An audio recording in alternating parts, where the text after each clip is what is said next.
자, 그 다음에 우리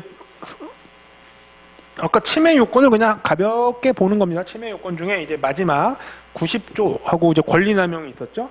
90조라는 건 뭐냐면 지금은 잘 모르더라도 이렇게 만약에 여기 A하고 B가 등록이 되어 있습니다. 이거 B가 공통이 되죠. 그러면 이것 때문에 침해일 거예요, 원칙적으로. 그런데 B가 어떤 특정한 요건에 해당되면 공통되는 부분이 특정 요건이 어떤 거 있을 거예요. 그건 아직 모르지만 그러면 이 상표권의 효력이 원래 이렇게 미쳐야 되잖아요. 근데 이 효력이 제한이 되는 경우가 있습니다. 그러면 이 특정 요건을 효력 제한하는 경우가 뭐냐? 그게 90조입니다. 90조. 그러니까 요거는 무조건 암기를 해주셔야 되죠. 뭔지 모르지만. 그렇죠? 그래서 90조에 해당이 되면 특정 요건에 해당되면 효력이 안 미쳐요. 상표권에. 그거를 효력 제한된다라고 표현합니다. 그러니까 침해가 아닌 거죠. 90조에 해당되면.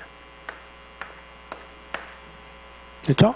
그래서 자세하게 지금은 자세하게 보실 필요는 없지만 90조라는 게 이렇게 특정 요건이 되는 경우가 크게 여러 가지가 있습니다. 90조에. 한번 가볍게 한번 눈으로만 보세요. 뭐 이렇게 해서 효력이 미치지 않는다. 뭔지 모르겠지만. 그럼 한번 보시면 자기의 성명, 명칭, 상호, 자기의 어떤 성명, 특정인의 어떤 동질성을 보여주는 거, 그런 것들을 쓰면 그거는 내 거니까 침해가 안 되게 효력이 제한되는구나. 그 다음에 동일 유사 상품의 보통 명칭, 산지, 품질, 원재료. 자, 근데 이것들 자세히 보시면 이게 우리가 지금 입문 강의니까 자세히 이렇게 앞에서 한 거를 기억하지 못하겠지만 나중에 이제 기본 강의를 하게 되면 나중에 어느 정도 이제 복습도 하고 막 그러다 보면 요즘 여기 보이는 용어 등이 어디서 많이 봤던 것들이에요. 이미 앞에서 공부한 내용하고 겹쳐요. 그래서 제가 지금 입문 기초에서는 뭐 특별히 설명을 안 드리지만 요거는 나중에 어떤 부분과 연결이 됩니다. 앞에서 공부했던 거. 그러면서 그게 효력이 제한되는 이유가 이해가 되게 돼요. 현재는 이런 거가 규정이 있구나 정도만 아시면 됩니다. 그래서 뭐 90조 3항에 여기 뭐 부정경쟁 목적 뭐 이런 것들 용어가 있고요. 그 다음에 뭐 입체 형상, 그 다음에 뭐 동일유사 상품에 대해서 관용 어디서 많이 배웠죠? 현저한 지리적 명칭, 약어. 어디서 기억은 안 나는데 앞에서부터 강의를 들으셨다면 어디서 들으셨까요? 이게 자타식별력하고 좀 관련이 있습니다. 그러니까 등록 요건을 공부를 잘 해놓으시고 정리가 돼 있으면 그 개념이 그대로 활용이 되는 경우가 있습니다. 이런 것들이에요.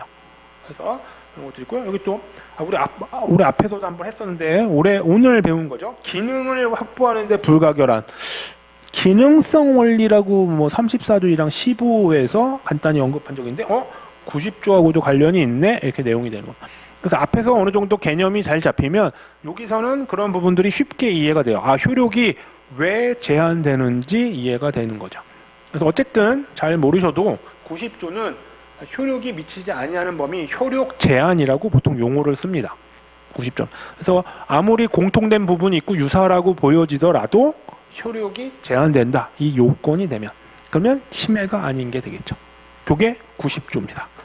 그래서 유상보정 제남 할 때 90조의 효력 제한입니다. 유상보정 제남 한 번만 더 할까요? 유상보정 제남 이렇게.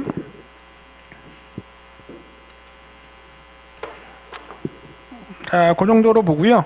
권리남용이나 이런 부분들은 조금 내용이 좀 어려울 수 있기 때문에 그거는 그냥 뭐 프린트물 참고자료만 했고요. 참고자료 좀 제가 그냥 슬라이드로는 설명을 안 했는데 언급할 사항이 있어서 좀 말씀을 좀 드릴게요. 그래서 우리 상표권의 아까 효력을 보고 나서 99페이지 가보도록 하겠습니다. 99페이지. 자, 상표권의 공유라고 되어 있죠. 자, 이거는 공유라는 말은 나중에 민법에서 제대로 배우게 됩니다. 공유, 뭐 합유, 총유. 저도 처음 이제 변리사 공부하면서 그런 단어를 그런 게 그래서 그렇게 썼구나를 그때 알았어요. 합유, 총유 뭐 이런 것들. 조합, 뭐 종중 이런 단어 그때 알았습니다. 자, 그런데 공유는 여러 명이 하나의 권리를 갖고 있는 걸 공유라고 합니다. 그런데 뭐 그게 뭐 어쩌라고. 근데 우리가 여러 명이 권리자일 때 여러 가지 되게 특이한 사항이나 좀 제한되는 내용들이 많아요. 그러니까 시험에도 좀 나오고요. 그 다음에 실무에서도 그런 일이 되게 많아요. 자, 원래 상표권을 제가 갖고 있었어요. 그런데 제가 이제 죽어서 아들, 딸이 있는데 아들, 딸한테 넘어가요. 그러면 요즘엔 다 똑같이 넘어가잖아요. 그럼 갑자기 상표권이 권리자가 한 명이었다가 두 명이 되죠. 그러면 얘네들이 어떻게 이걸 쓰느냐 이럴 때 좀 제한되는 내용들이 있습니다. 권리적으로. 그래서 그걸 공유로서 좀 공부를 하셔야 되고요. 그 다음에 우리가 공부하는 상표권, 특허권 이런 애들은 원래 맨 처음에 제가 설명드렸을 때 우리 그걸 다 싸잡아서 뭐라고 한다고 했어요. 산업재산권이고 산업재산권보다 더 넓은 개념으로는 지식재산권이라고 하죠. 근데 재산권이죠. 재산권이다 보니까 이전 누구한테 넘겨주는 게 가능합니다. 그럼 뭐 넘겨주면 되네 이렇게 생각할 수 있는데, 자, 이런 것들은 눈에 보이지 않는 제도고 뭐 그다음에 나름 중요한 재산권이기 때문에 절차적으로 뭔가 이걸 안정성 있게 뭔가를 해놨습니다. 그러니까 아무 때나 뭐 이렇게 할 수도 있긴 하는데 이거를 할 때, 이전을 할 때 어떤 제한적인 걸 둡니다. 절차적으로. 그래서 이전이 함부로 하는 게 아니에요. 어떨 땐 제한되는 경우가 있고 그다음에 그런 걸 제한을 위반하면 어떤 효과가 있겠죠. 그런 것들도 시험에 나온 적도 있습니다. 이거는 실무적으로 되게 어려운 내용은 아닌데 알아둬야 되는 거죠. 별이사라면. 그러니까 상표권 이전도 많이 생겨나거든요. 그러면 이전을 어떨 땐 이렇게 하시면 안 돼요. 라고 얘기를 해줘야 됩니다. 그냥 하십시오. 뭐 이렇게 하면 안 되거든요. 그러니까 그런 부분들을 법으로 규정을 해놨겠죠. 그걸 이제 상표권의 이전. 그리고 심지어는 상표가 등록되기 전에도 상표 출원을 이전할 수도 있습니다. 그런 걸 이제 되게 중요한 논점이에요. 그렇고요. 그 다음에 102페이지 보십시오. 이거는 제가 왜 암기하라고 했던 내용이죠. 상표권의 소멸 원인 한 8가지 있는데 요거는 나중에 무조건 암기하셔야 됩니다. 그냥 혹시 시간 되시면 그냥 존속기간이 완료하고 뭐 이런 게 있구나 이렇게만 보시면 됩니다. 그래서 약간 두 문자가 조금 약간 이상해요. 약간 욕 같은데 존만한 불상이 포치분무 이렇게 돼 있습니다.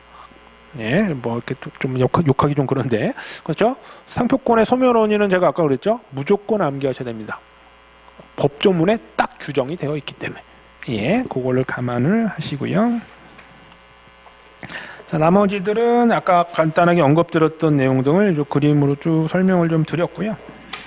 권리남용 같은 경우에는 뭐 말 그대로 상표권자가 권리를 남용한 건데 요거는 조금 어려운 내용도 좀 있고 그래서 그냥 권리를 남용했다. 그런 것들은 만약에 상표권자가 권리 남용이면 침해에 해당하지 않는구나. 이렇게 알아두시면 됩니다. 자, 그리고 이제 우리 상표권의 효력 중에 이제 마지막 부분을 보도록 하겠습니다. 자, 상표권이 이제 침해를 하게 되면 상표권자가 그러면 유사 범위까지 침해 주장을 할 수 있다고 했죠. 동일 범위뿐만 아니라.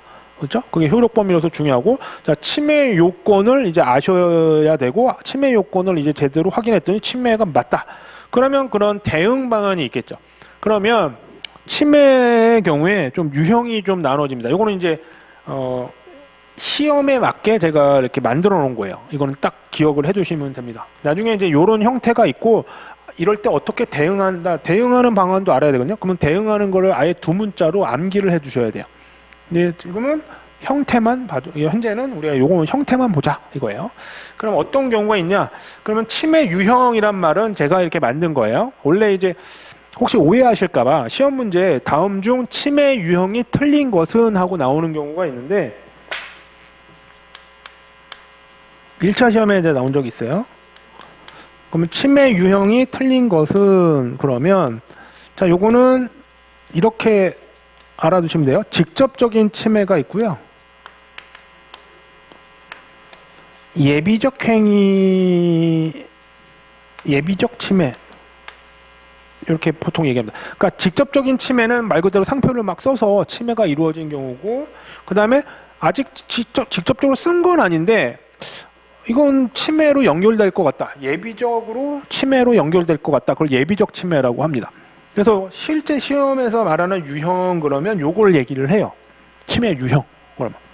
근데 이제 혹시라도 이제 따르게 얘기하기 그래서 저는 이제 뭐 치매 타입 이렇게 얘기하기도 하는데 실제 시험에서 물어보는 치매 용어는 요걸 얘기를 하는 거고요. 제가 말씀드린 거는 그냥 우리끼리 얘기예요. 딱 구분하기. 치매 문제를 낸다면 크게 치매 타입이라고 표현하면 더 쉬울 것 같아요. 그럼 우리끼리는 이제 타입이라고 하면 세 가지로 조금 분류할 수가 있습니다. 사례 문제로 나온다면 크게 세 가지. 그걸 치매 타입이라고 할게요. 이거는 이제 실제 치매 유형 그러면 이렇게 보통 두 가지로 구분을 한다. 이렇게만 알아두시고요. 예. 그러면 첫 번째 치매 타입. 그럼 뭐냐? 자, 뭐 참고 거기 자료에도 있습니다. 111페이지. 자, 그럼 자, 얘가 권리자죠. 근데 얘가 지금 사용을 해서 치매예요. 그래서 치매가 맞아.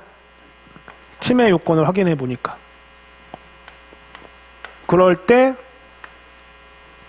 갑이 을에게 어떤 조치를 할 수 있겠죠. 이게 이제 대응 방안이고요.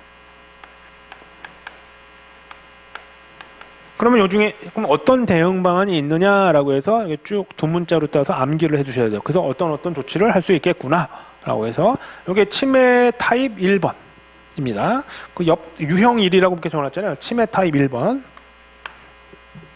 근데 요거는 5% 정도밖에 시험에 안 나와요.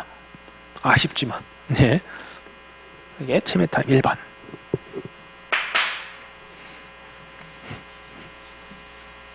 쉽죠? 뭐 등록 권리자가 있는데 누가 써? 그렇죠? 그냥 얘가 치매주자. 그러면 시험에 제일 잘 나오는 게 뭐냐?